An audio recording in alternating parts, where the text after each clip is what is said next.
Pero el Mandalorian, el Din Djarin o Pedro Pascal, pues no usaba la fuerza, ¿verdad? Él usaba armas. Su pistola. Y de ahí es de donde vamos a partir el día de hoy, porque Mau y yo tenemos preparado un episodio para ustedes enfocado en la política armamentística, específicamente en el portar armas de manera legal. Entonces, en Estados Unidos. ¿Alguna vez se han preguntado por qué es que en Estados Unidos es más fácil comprar un rifle R-15 con calibre suficiente para... ¿Que un huevito Kinder? ¿Que un huevito Kinder? Pues quédense.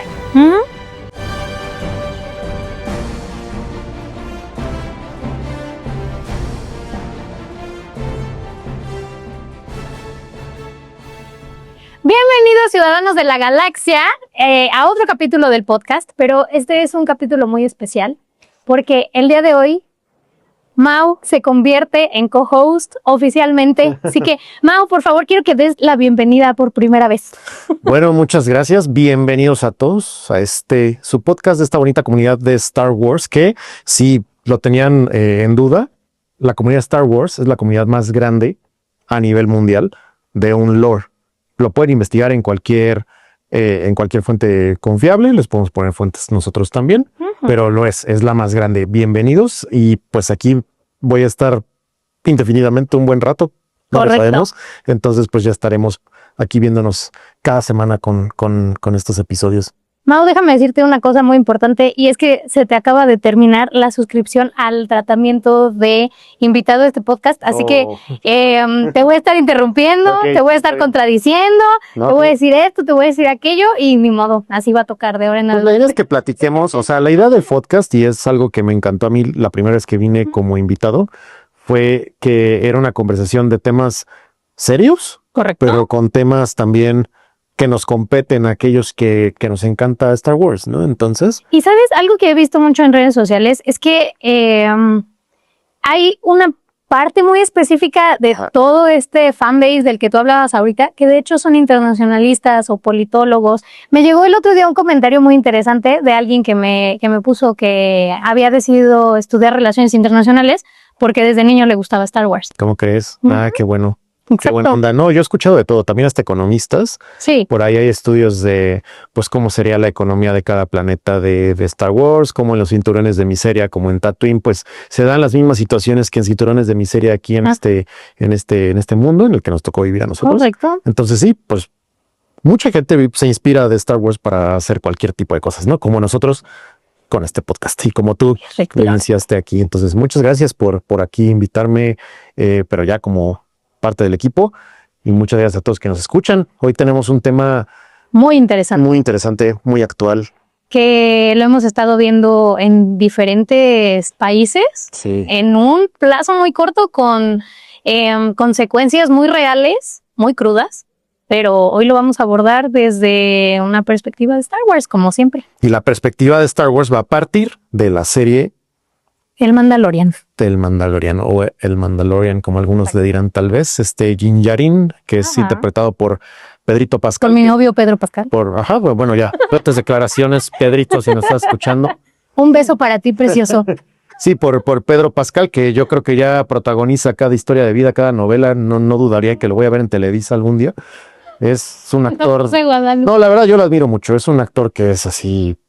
increíble, ¿no? O sea, es muy camaleónico y creo que tiene muy bien feeling, y fue una gran adición a Star Wars, entonces... Y está hecho para hacer papeles de papá.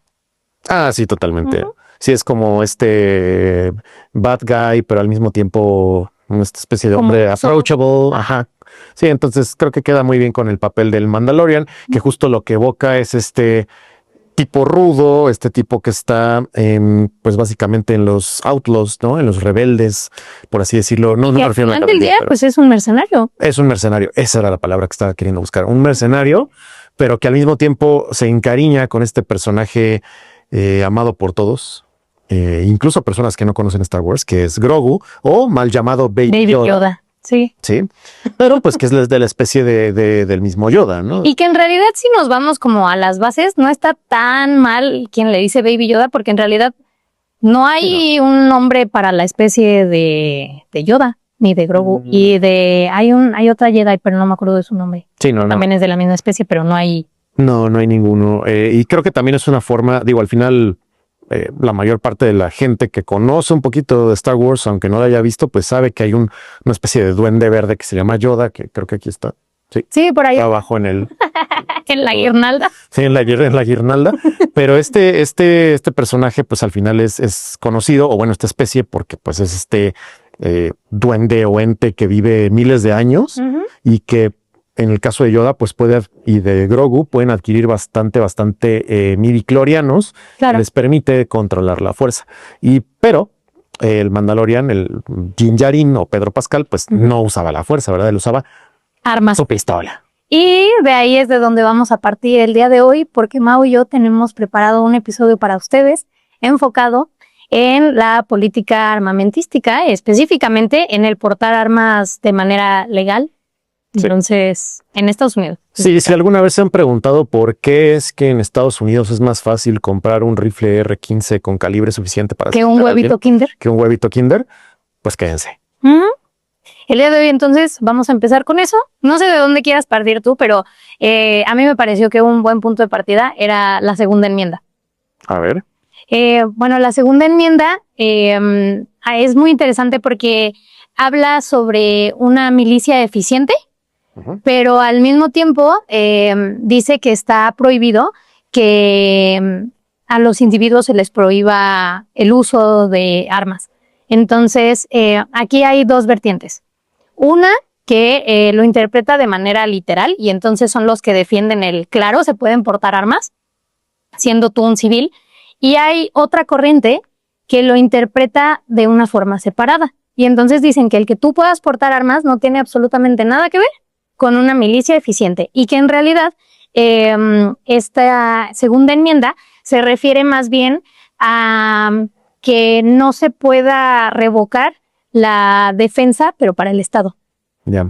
Sí, al final hay que recordar que esta enmienda de la que habla Gris, pues básicamente las enmiendas de la Constitución estadounidense se basan en un contexto muy antiguo del siglo XVIII. Correcto. Donde básicamente los civiles estadounidenses o del nuevo país que se llamaba Estados Unidos, que ojo, eran mucho más pobres per cápita, casi una quinta parte per cápita tenían de lo que tenía el colono de la Nueva España o el habitante de la Nueva España. Pues eran personas con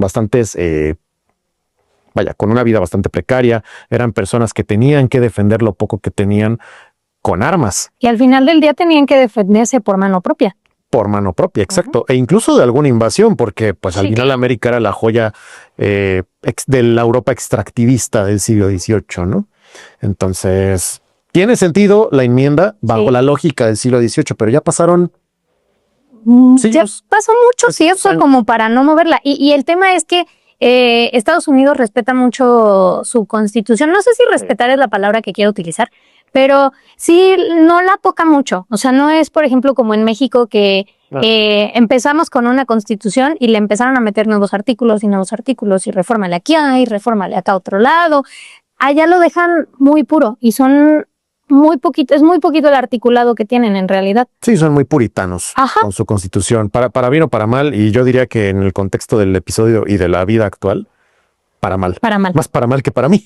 Sí. Entonces, pues sí, es un buen punto de partida y creo que lo podemos equiparar un poquito al contexto en el que el Mandaloriano se desarrolla. Tú hablabas ahorita de estas zonas de precariedad y justamente ahí nos estamos ubicando también en el universo de Star Wars cuando vemos esta serie del Mandalorian. Sí, justamente Din Djarin, pues mercenario, mandaloriano, es de los bounty hunters o cazarrecompensas de la red criminal que del sindicato, porque además están sindicalizados. Eso sí, para preservar los derechos de los criminales, se sindicalizaron. Qué buena idea, no es cierto. Se sindicalizan y pues lo encabeza este personaje también muy famoso que se llama Jabba. ¿No? Jabba the Hutt, esta oruga gigante que vimos por ahí en el último tráiler de Star Wars que va a salir en la película del Mandaloriano. Sí, correcto. Esa película. Nos vemos en mayo del siguiente año. Sí, como un concierto de Taylor Swift para mí. Pero el punto es que pues ahí vamos a estar. Y bueno, ahí sale este personaje Jabba the Hutt, esta oruga gigante, vive en Tatooine. Y pues Don es un noble criminal que controla el sindicato crímenes en estos cinturones de miseria, ¿no? Ahí donde no llega el orden de la República en su momento y después del Imperio. Pero además, creo que algo muy importante es que nos encontramos en un periodo de transición. O sea, cuando estamos viendo esta serie, la galaxia no se encuentra ni en la República y tampoco está muy claro en dónde está respecto al Imperio. Porque incluso en el primer capítulo mencionan, hay una escena muy específica donde están tratando de darle créditos y le tratan de dar créditos imperiales. Y entonces el Mandalorian contesta, el Imperio ya no está, ¿no? O sea, ni siquiera te los voy a aceptar porque ahorita ya ni siquiera estamos en ese momento. Entonces, además, no solo estamos en una zona precaria, estamos en lo más precario de lo precario porque ni siquiera hay un orden político bien establecido. Sí, no, es esta transición entre lo que es el Imperio, que se cae con el tema pues de la Alianza Rebelde, Claro. ¿no? De la destrucción de la Estrella de la Muerte, de la eventual asesinato del emperador Palpatine por manos de su aprendiz, de Darth Vader. Pero es en esta transición justo cuando empieza el vacío de poder en la galaxia y poco a poco surge el extremismo. Sí, por supuesto. Que digo, para hablar de la serie y de la película, pues se ve con el ascenso poco a poco de lo que viene siendo la idea de la primera orden o la First Order, que se ve en las siguientes películas de Star Wars. Pero justo ahí, eso que dices está muy interesante porque desde que vemos Star Wars, desde los primeros episodios, desde las primeras películas, en la República, en el Imperio, vemos que no hay una política de armas establecida en toda la galaxia, solo en ciertos planetas, ¿no? Sí, pero al menos, por ejemplo, digo, ya en la saga original lo vemos incluso con Han Solo, ¿no? Creo que es una de las mejores, de las mejores figuras que podemos poner en este tema, porque pues, él trae su pistola sin mayor tema. Sí, todo el tiempo. Chewbacca, el mismo gigante Wookiee tras su ballesta todo el tiempo. Esto quiere decir implícitamente que no hay una política restrictiva de armas en la galaxia, salvo algunos lugares específicos en algunos planetas. Ajá. Y esto es lo que nos lleva a que nacen redes criminales que tienen acceso muy fácil a armas, como en algunos países. Sí. Y obviamente, pues, personajes como el Mandaloriano que tienen acceso a armas. Pero ¿qué tan bueno realmente es esto? O no digamos qué tan bueno, pero qué tan seguro es para la sociedad galáctica Sí. que cualquiera pueda portar armas. Yo no sé qué tanto, porque hemos visto en otras películas balaceras galácticas, ¿no? Sí. Enfrentamientos en las calles de planetas. Lo hemos visto, creo que lo vemos también en Coruscant, en algunas escenas. Sí, pues hay enfrentamientos como si nada. Sí, hay enfrentamientos como si nada. Y esto sucede principalmente también en la Tierra, en países donde es bastante permitido este tipo de políticas, ¿no? Claro. De portar armas. Por ejemplo, no sé si sabías tú, Gris, pero en lo que va de 2025, el país donde ha habido más asesinatos políticos, ¿cuál crees que es? México. No. Ah, ¿no? México es el cuarto. Ok. Digo, no estamos así A que ver. digas, qué bien. Estamos compitiendo. Ya nos quitaron el de los primeros lugares. Sí, porque yo me acuerdo que éramos el primero hace no mucho tiempo. Sí. A ver, México también por lo mismo de la cercanía que tenemos con Estados Unidos. Sí. Pues si bien no es permitido portar armas y comprarlas en un Pero supermercado. tenemos una crisis de violencia en el país. Entonces, evidentemente nos estamos encontrando en un panorama. Es muy fácil Claro. comprarlas en Estados Unidos. Sí, ¿no? Y traerlas para acá. Por supuesto. Pero el primero es Estados Unidos. Ok. Lo que va de este año. Sí, no me suena nada descabellado porque creo que hemos visto las estadísticas. Por ejemplo, digo, yo sé que estábamos hablando de un tema político, pero lo hemos visto en cuanto a... Y aquí yo quisiera traer a colación un anuncio que fue muy viral hace unos cuantos años. ¿Cuál? Era un anuncio donde eran varios empresarios a los que invitaban a participar en un foro con un experto en materia de tiroteos escolares. Y entonces iban a explicar cuáles eran como las mejores medidas de supervivencia, qué hacer en caso de una emergencia. Ok. Y era muy impactante porque cuando estaban reunidos todos estos adultos, y te estoy hablando de que eran personas, yo pensaría que de 40 años para arriba, se enfrentaban a que el experto en la materia era una niña de aproximadamente, no creo que pasara 10 años. Y creo que había sobrevivido a 2 tiroteos diferentes. Y entonces ella explicaba cuáles eran las medidas que se le habían explicado y que se le habían dado para poder sobrevivir a una de estas emergencias. Lo cual, evidentemente, muestra la situación en Estados Unidos. Sí, no inventes. Es una situación pues bastante peligrosa para cualquier persona allá en Estados Unidos. Y hoy en día, vimos todos pues como desvivieron, ¿verdad? A este personaje llamado Charlie Kirk en Estados Unidos. A ver, yo no simpatizaba con él en ningún aspecto. Pero no es un tema de simpatizar, es un tema de hechos, ¿no? O sea, ahí están los hechos y es como está sucediendo la situación. Y era alguien que, pues, era un activista en esta materia. Sí, no, y aunque simpatices o no simpatices, pues el tema es que no debería nadie morir por su opinión política. No, y el hecho es que fue víctima de su propia opinión, ¿no? De lo que lo movía al final del día. Y es muy complicado, bien lo decías, no es un tema de simpatizar o de no simpatizar, son los hechos. Sí, así es. Él fue víctima pues de esta misma política, y creo que al final en la serie del Mandalorian se puede ver también esto reflejado, porque Din Djarin al fin y al cabo fue víctima también de la propia filosofía detrás de su culto o de su tribu, de como aquelarre de mandalorianos, donde pues le daban este culto, tenían el arma y la armadura como tótem, ¿no? Entonces, cuando tú ves que tienen elementos bélicos como tótem, como distintivo de supremacía dentro del grupo, ya ves que había esta katana, una katana negra, me parece, por la que se pelean, pues le dan toda esta religión o esta espiritualidad alrededor del arma, que te dice, bueno, hasta qué punto este elemento bélico, pues en verdad simboliza que me deben respetar. Y aquí hay otra cosa también que creo que está muy relacionada con esto que tú dices. Solo como por contexto, estoy volviendo a ver la serie. Cuando recién salió, la estaba viendo, pero todavía no estaba muy metida en el tema de Star Wars. Entonces, siento que no presté atención a los detalles en los que debí de haber prestado. Siempre salen más detalles. Si ves Star Wars otra vez, véanla otra vez, va a haber detalles que no viste. Y cuando nosotros nos ponemos nuestros lentes de internacionalistas, salen otros 87,000 detalles. Sí, totalmente. Entonces, ahorita con estos lentes puestos, mencionan algo muy interesante en la primera temporada. Y incluso voy a leerlo. Disculpen que me acerque tanto a la libreta, pero estoy medio cegatona. Entonces dice, cuando uno escoge la vida del mandaloriano, puede ser tanto cazador como presa. Y creo que eso define y ejemplifica muy bien la situación que se vive en distintos países del mundo, como lo es Estados Unidos, como lo fue hace unos meses Colombia.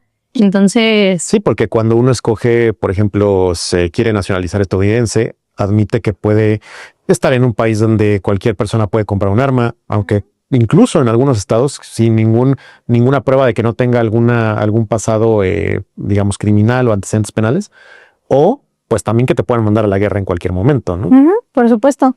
Y en Colombia, bueno, sí. ¿Por qué lo traes a colación? Mira, cuéntales, por favor. Bueno, está muy emocionada, Poeta. Y yo, ¿en Colombia?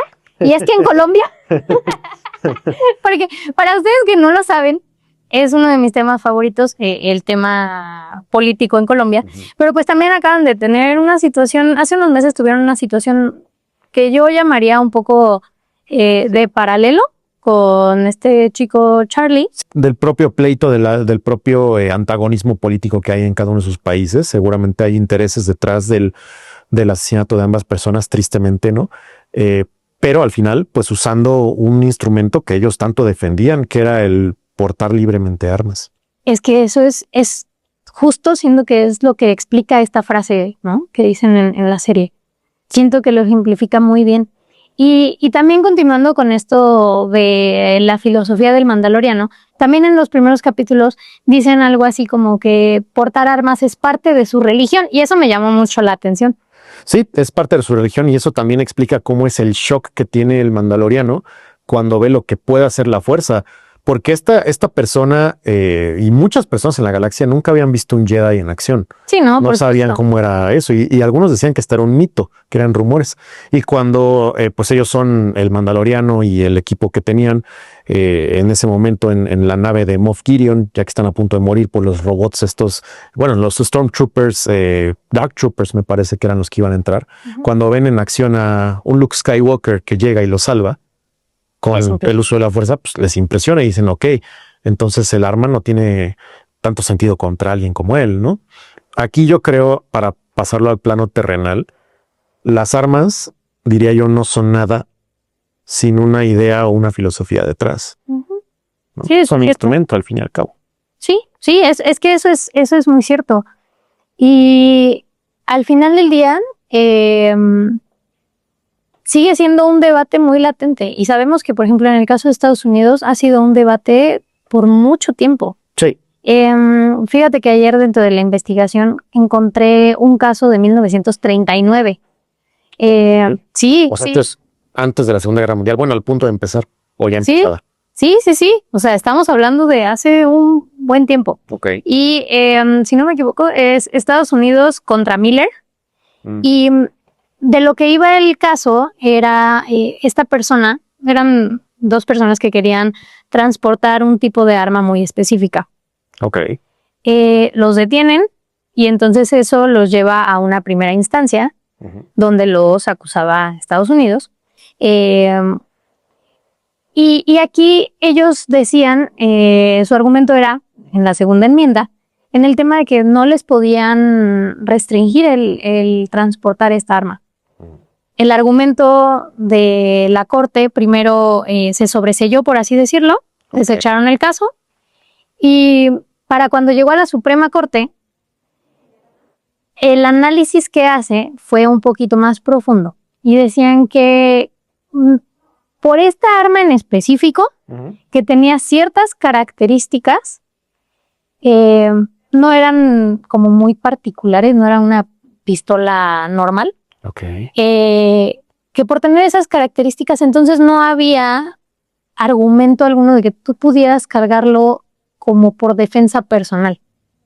Y entonces aquí ellos hacían una división y ellos estaban de acuerdo con la segunda postura que les comentaba, que va más sobre la interpretación de la segunda enmienda, de que atiende más bien a una milicia eficiente. Okay. Y no tanto a que un individuo pueda portar armas. Pero aquí yo siento que sí es interesante la situación, pero más interesante me pareció el tiempo en el que esto se estaba discutiendo, ¿no? O sea, 39. 1939, estamos en 2025.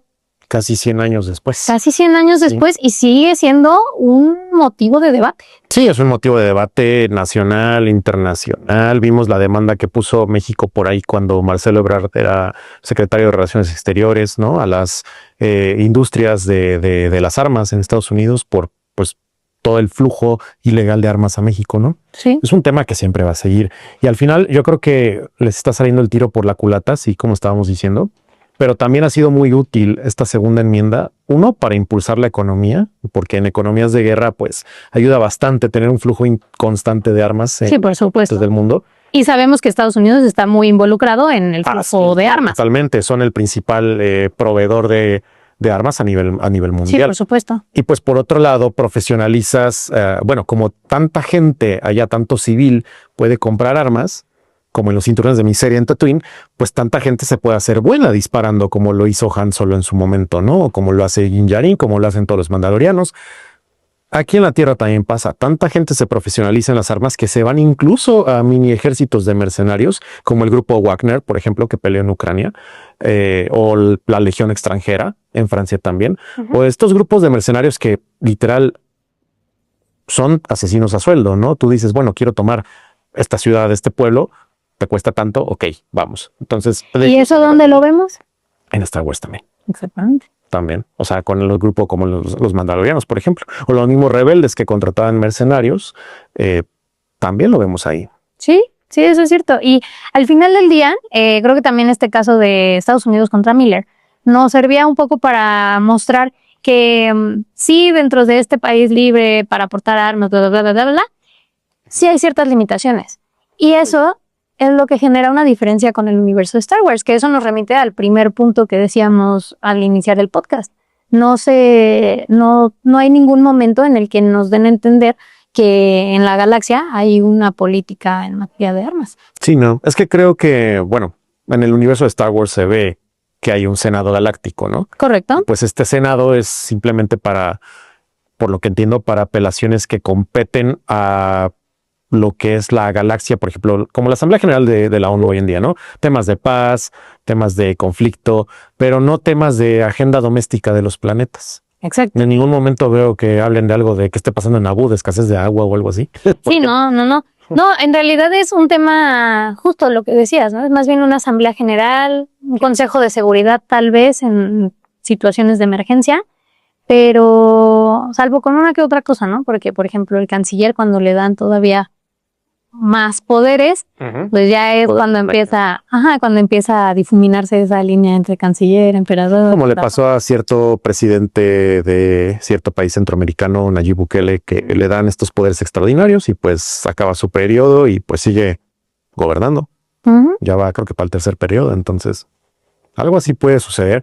Pero lo que aquí digo, como para ir cerrando, lo que quiero aquí dejar muy en claro es que si ven el Mandalorian, pregúntense cómo es que puede haber un culto clandestino alrededor de lo que es la figura del arma.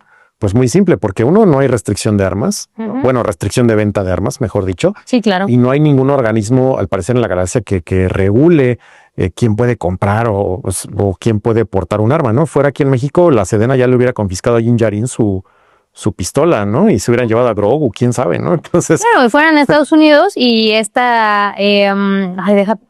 aquí tengo el nombre apuntado. El Buró de Alcohol, Tabaco y Armas de Fuego y Explosivos ya también estaría regulando cosas. Sí, por supuesto. Sí, y pues es como una especie de analogía con la que ustedes pueden entender mejor por qué es que en algunos países se puede portar armas. Uno, porque fue práctico en su momento, sí, pero porque hoy en día es práctico también para el flujo de armas y para sostener ciertos poderes. Lo pueden ver en la galaxia también porque era práctico que hubiera este tipo de redes criminales o de séquitos o de rebeldes porque justificaban la presencia militar del imperio, pero en paralelo para tomar a los opositores políticos y pues desaparecerlos o meterlos en una caja de hielo, ¿no? Algo así. Y yo insisto, de verdad me sorprende porque creo que también de esta misma serie podemos ver que incluso estos grupos armados, no sabría realmente si llamarle grupo armado a los mandalorianos, pero bueno, al final del día sí están armados y son un grupo. Sí. Sí, en el sentido literal. Son un grupo armado. Ajá. En el sentido como literal. Sí. Pues sí, ¿no?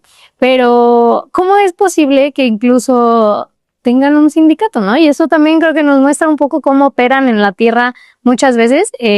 Tenemos cumbres guerrilleras, por ejemplo, o ese tipo de cosas. Siento que termina por ser igual un espejo en la ficción de cómo opera la situación en la Tierra. Sí, al final, con la frase que me gustaría también que se quedaran, es que la realidad siempre supera la ficción, ¿no? Así como lo vimos en Star Wars, van a haber cosas incluso más difíciles de creer en la Tierra si se meten, por ejemplo, al rabbit hole de lo que es el grupo Wagner, de lo que han sido los mercenarios en conflictos, de lo que vende la industria armamentística en Estados Unidos. Se van a ir para atrás. Sí, es impresionante. Bien lo dijiste, es un rabbit hole. Es un rabbit hole, sí. Entonces, normalmente hacemos un juego. Sí, el jueguito que hiciste en el episodio cuando fui invitado, que al final te gané. Sí, me ganaste y eso no se vale. Discúlpame. Pero bueno, tan me ganaste que aquí estamos. Hello. Ahí está. No sabía que el premio era este. Sí, pero sí. Esta vez no preparé ninguno porque siento que era un tema muy complicado de generar un juego, en especial con los hechos que están sucediendo. Me gustaría que más bien el juego sea que la gente empiece a dejar sus comentarios de qué opinaron del episodio, ¿no? Eso me gusta. ¿Qué opinan? ¿Cómo vincularían ustedes al Mandaloriano, a Din Djarin con este tipo de temas? Porque al final la idea no es estar nosotros nada más discutiendo de Rey, es tratar de bajar las relaciones internacionales, la política, la economía, correcto, a temas que nos gustan a todos, independientemente de qué estudiaste, ¿no? Pero si te gusta Star Wars, que lo entiendas. Sí, y al final del día lo que queremos es que justamente puedan entender con estos ejemplos fáciles lo que sucede en el mundo, ¿no? Queremos un poco concientizar, es un podcast divertido, queremos rebotar ideas, pero sí, entonces no se olviden de ponernos en los comentarios cosas chidas y qué pensaron. ¿Creen ustedes que estarían los mandalorianos a favor de portar armas todos los civiles O solo ellos. o solo ellos por ser un tema religioso? Hay muchas vertientes. Sí, y esperen, pues por supuesto, más invitados. No crean que hasta aquí se acabó. Esto solo para, ya veremos más invitados en el podcast, ¿vale? Efectivamente. Muy bien, pues no se olviden de darnos like y de suscribirse, amigos. Gracias. Adiós.